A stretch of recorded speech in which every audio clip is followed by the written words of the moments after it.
Good morning, dear students. Today we will revise chapter force and pressure. About force and pressure we have discussed. Now today we will revise these topics again. The first term is force. Force is a push or pull on an object. The push or pull on an object is known as force. Suppose this is a duster. When I push this duster means I am exerting force. If I pull this duster, it also means that I am exerting force. So force is basically a push or pull on an object is known as force. The SI unit of force is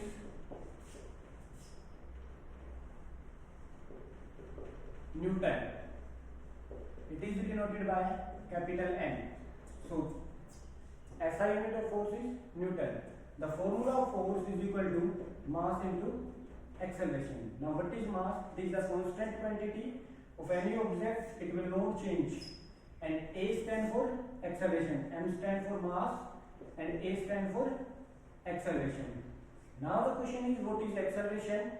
So acceleration is change in the velocity known as acceleration.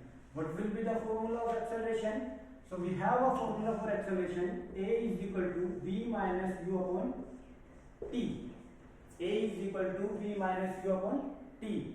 Now V stand for final velocity, U stand for initial velocity, and T stand for time. So this is the formula of acceleration, V minus U upon T. Now what is final velocity, what is initial velocity, and what is time? So initial velocity is the velocity when the object starts, and final velocity is the velocity when the object reaches to its destination. So that velocity is known as final velocity, and the velocity at initial point is known as initial velocity. Now what is velocity?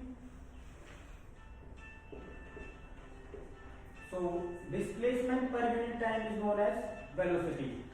Displacement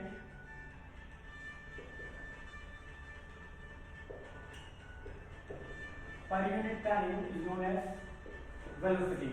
What is displacement? Suppose we have these 2 points A and B. You want to go from A to B, you can go from this side, you can go directly from here to here, you can go from here to here. So these three are the path by which an object can reach from A to B.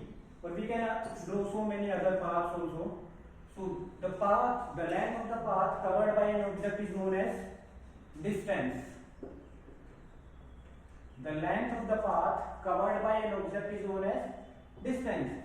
And the shortest distance between initial and final point, between A and B, this is the shortest distance. So this distance is known as displacement. So displacement is the shortest distance between initial and final point, and velocity is equal to displacement upon time. Velocity is a vector quantity. Now what is vector quantity? A quantity which have magnitude as well as direction. A quantity which have magnitude as well as direction. There is a role of direction in vector quantity. So velocity is a vector quantity. Now see about the unit of velocity. Unit of displacement is meter and unit of time is second. So the unit of velocity is meter per second. We can write this in this form also, in this way, or in this way also. These are the way of writing. We read all these three as meter per second. So meter per second is the unit of velocity. Now we will discuss about the unit of acceleration. Here we have velocity, so the unit of velocity is meter per second. Here we have time, so the unit of time is second. So it will become meter per second square, or we can write ms minus 2. These two things are known as meter per second square. We will read them meter per second square. So acceleration, the unit of acceleration is meter per second square. Now we will discuss about the unit of force.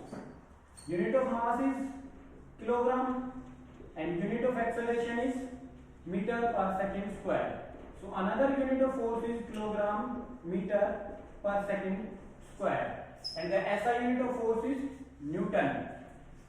Here about unit we have one more thing. We have CGS units also. So CGS unit of force is dyne. CGS unit of force is dyne, and 1 Newton is equal to the 10 raised to power 5 dyne. 1 Newton is equal to 10 raised to the power 5 dyne. So these dyne and Newton are the two units of force. By these units we can identify that the given value is force.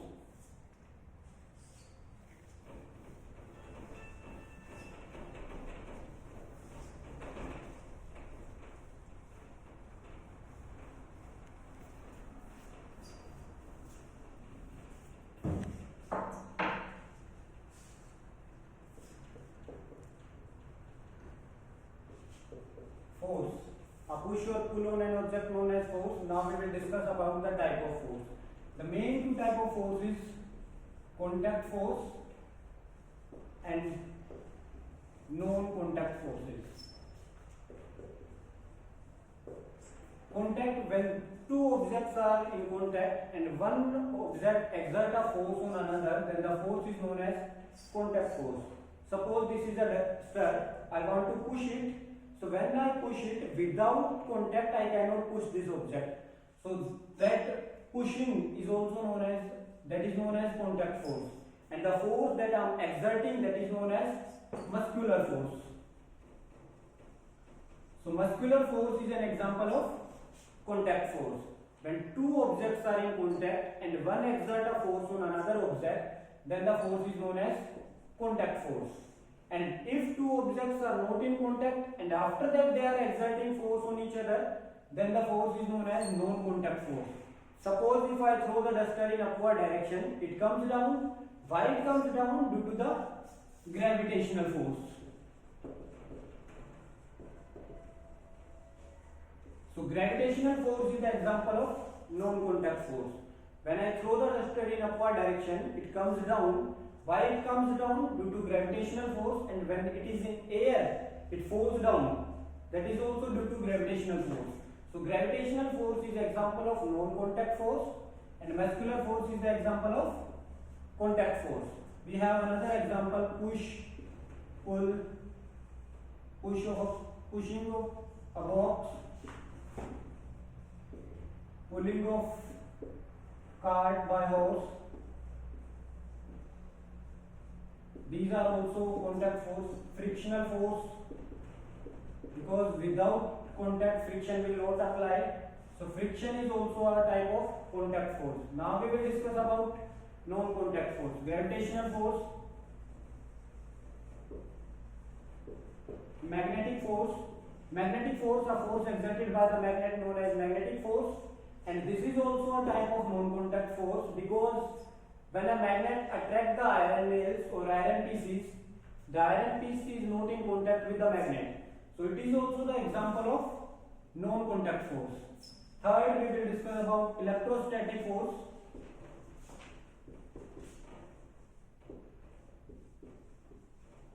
Electrostatic force, a force exerted by the charges. That force is known as electrostatic force. Now, in your childhood, we all have done an activity when we rub the scale in our dry hair. The scale will attract the small pieces of paper. How the scale attracts the pieces of paper? That is due to charge, and that force is known as electrostatic force. The force due to charges is known as electrostatic force. When we rub the scale in our hair, the charges comes on the scale and these charges attract the uncharged papers. So electrostatic force is the example of non-contact force.